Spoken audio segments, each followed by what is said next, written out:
Hey Matt, we're getting ready for this big club versus club match with the I-95 guys, Battle of Sekigahara, one of the biggest samurai battles in history. I'm really excited. It's like the culmination of the Sengoku Jidai. Yeah. Huge battle. Huge battle, and the I-95 guys have a huge collection of these Wargames Atlantic 10mm samurai, which are really hot figures. Everyone's buying them right now. Yeah. You have some, right? I do. Painted them up. They're beautiful. Do you have any of the command figures, though? No, they just came out. They're a little they hard to don't have get. any either. What, Charlie? I just rode my bike back from the game store and they have samurai now. Really? Let's see. Did you get any? Yeah. Whoa. Samurai command. Ah! Is that supposed to be special? Yeah, we're going to check it out.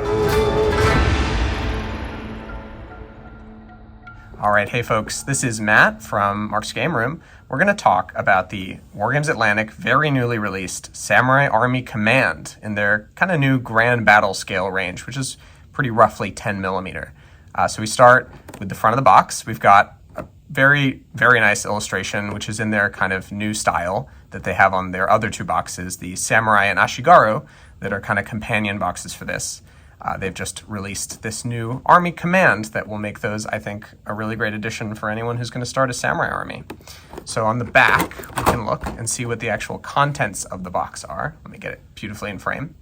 So we have the frame, the sort of layout for the frame here, which we'll show you in a minute, and we have a description of all the contents. So you're going to get two of the frame that they show here, which, it's a little less than the other boxes give you, but it's command. You're not going to really need so many of these, especially if you're only doing one army. And honestly, you can make command stands for two armies out of this box very easily. So just to run you through it a little bit, and we'll show you in greater detail, we've got a couple taiko drums, which is an interesting addition here, the huge command drums that are often in their command areas, and a bunch of mounted and dismounted messengers with their kind of distinctive horo on their back. The jinmaku, which is that very specific looking Japanese command tent that's noted for the period, and some standing and seated commanders, a bunch of banners. We have loose banners here, nobori, and ones that are being held that you could use with command stands, and a bunch of 3, 2, and 1-man command stands, which Wargames Atlantic has this very interesting decision that I actually really like, where they kind of split the difference between what Warlord does with their epic scale, or I think they call it epic scale with their 12.5mm, where they're always in little groups with a ton of people. They have a range of different numbers of people built together. So they have some with 2 people together, some with 3 or 1 together, so you can adapt it to whatever basing you really need. So I think from there we can move to what's actually in the sprue, and we'll show you the sprue itself. So we can open this up. We can pull out, we're only going to need one of these to sort of show you. But you can see we have 2 sprues in a box. Put those aside. All right, so we'll start on this side. So we can start out at the bottom, which is the easiest. We have I'll turn them right side up. We have these Jinmaku screen components. Jinmaku. So these are that command screen. And to give you an idea of what that looks like assembled, you can actually look at the front of the box. That's roughly what one sprue is going to look like, in that it's this kind of U-curve around. And often in this period, they'll either be blank, which is what it shows on the box, or you could put, if you have the patience for it, the little mon for the individual commander who's present there on the sprue, on the screen itself. And I assembled a couple of these. I think it's a lot easier to assemble these if you are kind of assembling them attached to the base. You're kind of gluing them to the base. But I didn't find them all that fiddly. And actually, I should kind of lead with, there were some complaints, very fair ones, about the Ashigaru sprue especially, from Wargames Atlantic, that the pikes and some of the bows that came on that sprue were a little fiddly and could break when you were cutting them out or removing them. I had no such problem with this set. So they've definitely learned, and this is the advantage of not really having a ton of very small pieces that have sprue attachments. So this was really easy to remove everything, and it has almost no mold lines. But with that, I'll get back to kind of starting by running you folks through what's in the actual sprue. So we have lots, as I said, of different options of both Samurai and Ashigaru who are holding Nobori banners. And the majority of them are single guy. So like this one samurai here, this one samurai, and this Ashigaru who have a banner. But a lot of them are more unusual, where you'll have 2 together, or sometimes even 3 on this one. And when they have more, sometimes some of the people on that group are doing other roles. So we have this guy is a musician. He's got that kind of conch shell that is unique to Japanese warfare in this period. This guy has what I think is a little command staff, a bamboo rod, which often you'll see in command groups for missile troops, because the guy uses it to judge distances as well and hit people if they're out of line. And then on this one, we have this guy. I'll flip it around. On his back, he has a tiny drum. So we'll get to the drummers in a bit, but you could put maybe a drummer behind him. But all that to say that there's a musician on some of the stands, along with the banner. And then moving right along the sprue itself, so we have all those banner bearers. And I should mention there is one that has, I don't know the name of it, so if you do know, feel free to mention in the comments, the style of banner that has the sort of tassels. It's a 3-dimensional banner with a metal, usually, top, and then tassels below it. I know Takeda Shingen, famous daimyo, had one like this with a different symbol on top with the tassels, but they're very fun to paint. They're a little bit unusual, and they have one for you here. Then moving up, we also have some of the mounted commanders. So here we have 2. They could be like sub-commanders for you. They could be daimyo sitting in that command tent if you wanted. But they have that tessen, is what it's called, this sort of command fan, which is often made of metal, and you can paint it as if it's lacquered. And they both have very distinctive crests. They're in a very similar pose, but they have very different crests from one another to make them a little different. And then you've got another fellow over here with the antlers as his crest, and he's not motioning with a fan. And then we have the 2, actually 3, there's one right here, of the sort of messengers.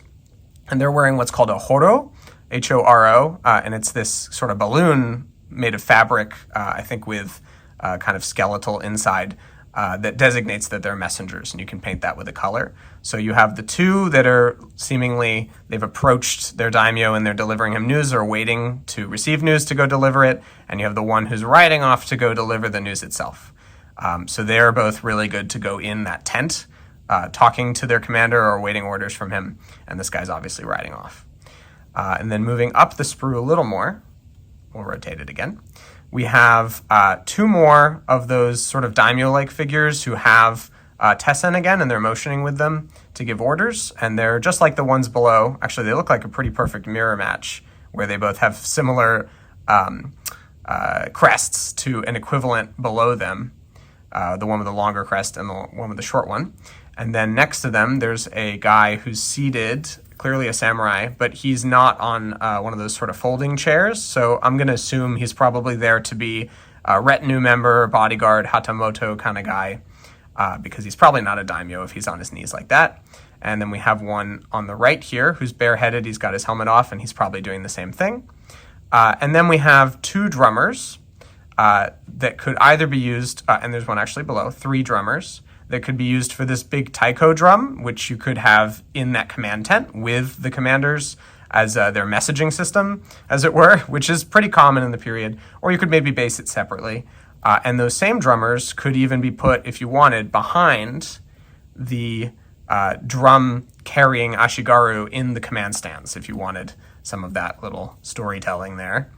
And then last but not least, up on the very top, we have what I think is a seated daimyo, because he's on his little camp chair, and he has his war fan that he's not currently motioning with. And if you see from the back, he's got a very nicely sculpted little command chair there. And then we also have the last little Ashigaru command sprue here, component, and they've got another conch shell.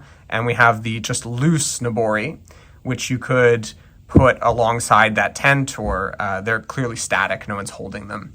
So you could use those to scatter around your command sort of base to give more flags, more color to your command stand.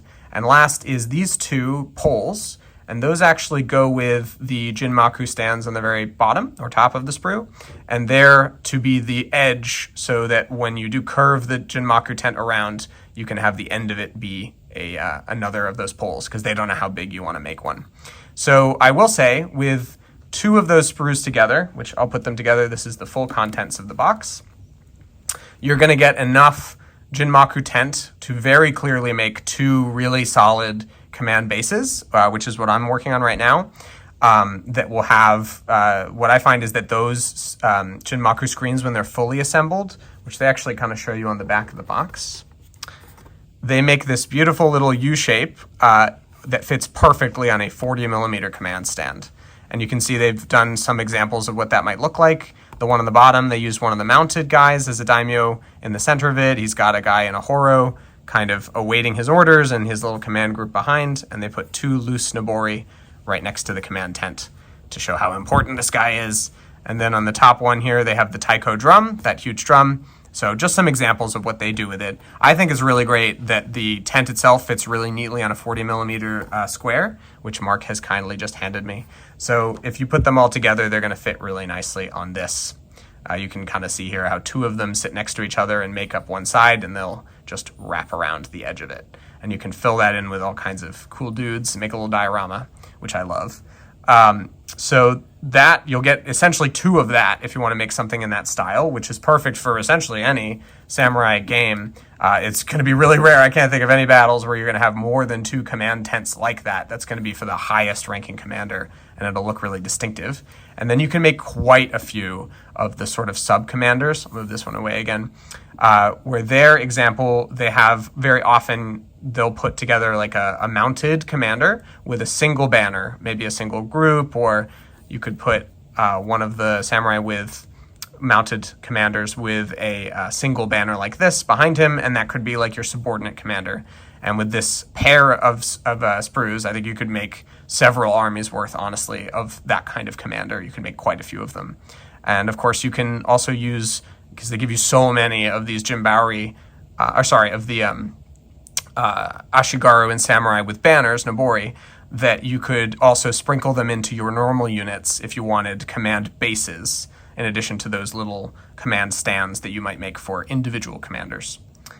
So I think that's a good amount of description for the actual sprues themselves. Now I'll talk very briefly about the range. It doesn't have an enormous number of competitors in its scale because it's 10 millimeter. What I have here is a painted example I've painted of the Wargames Atlantic Ashigaru. This is the very controversial Ashigaru pike group, which have those kind of fiddlier little pikes. I may have given someone a nervous breakdown by fiddling it just then. Maybe if they've assembled these and know the pain that I know, which is that it can be a little bit difficult to cut all of these out of their box, out of their sprue, because there are so many connection points on all of the pikes, and they are very dainty. They're very, I should say, realistically proportioned, which I love, but it makes them, because they're plastic, they're a very nice hard plastic, it makes them a little bit fragile when they're coming out, but they do paint up beautifully.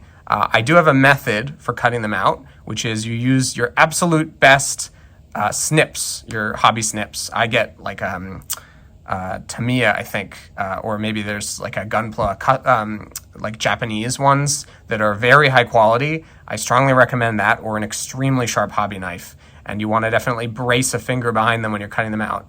And they will behave for you, but you might break a few. I will say that because of the type of plastic that these are made of, you can use that hobby cement, the plastic cement, which kind of melts the plastic and is a great way to glue them together, or to glue like their Sashimono onto them. You can also use that to fix any broken pikes that you might have. I think I, in fact, may have broken this one, and I don't think you can tell because it's very easy to fix it once you do that. So they paint up, I would say, pretty well. This is maybe one of my lowest effort paint jobs ever for any kind of miniature. I think I used maybe 4 colors. The vast majority of what I did here is I painted it black and I dry brushed it gray, and I left the armor at that. So I'm really just painting everything else, and it is very fast. So I'm very impressed with that, and I love the way they all rank up. The plan for me, I think, is to have 3 of them on a 40mm base, sort of 3 deep, and you can play a whole lot of different game systems with that. But that is the kind of what they'll look like when they're ultimately painted. And to show you the command sprue in the same sort of state, or almost, this is one of this is what I'm going to put inside of a Jinmaku as one of the command groups for Sekigahara. And we have what I've done is prime them black and dry brush them gray, so they're kind of mid-process. And we can see they almost no mold lines. I ran a little bit of plastic cement around some of the edges just to fully remove them because I'm a little bit extra that way. But they are, I would say, really beautiful models that need very little work to make them look good because the details are kind of already all there for you and they're very crisp. I can show you a little closer on some of their faces.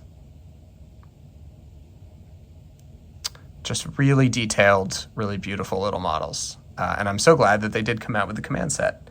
And last here, I'm going to show you what they look like. Here's just to show you a different one. Here's some samurai from the same range.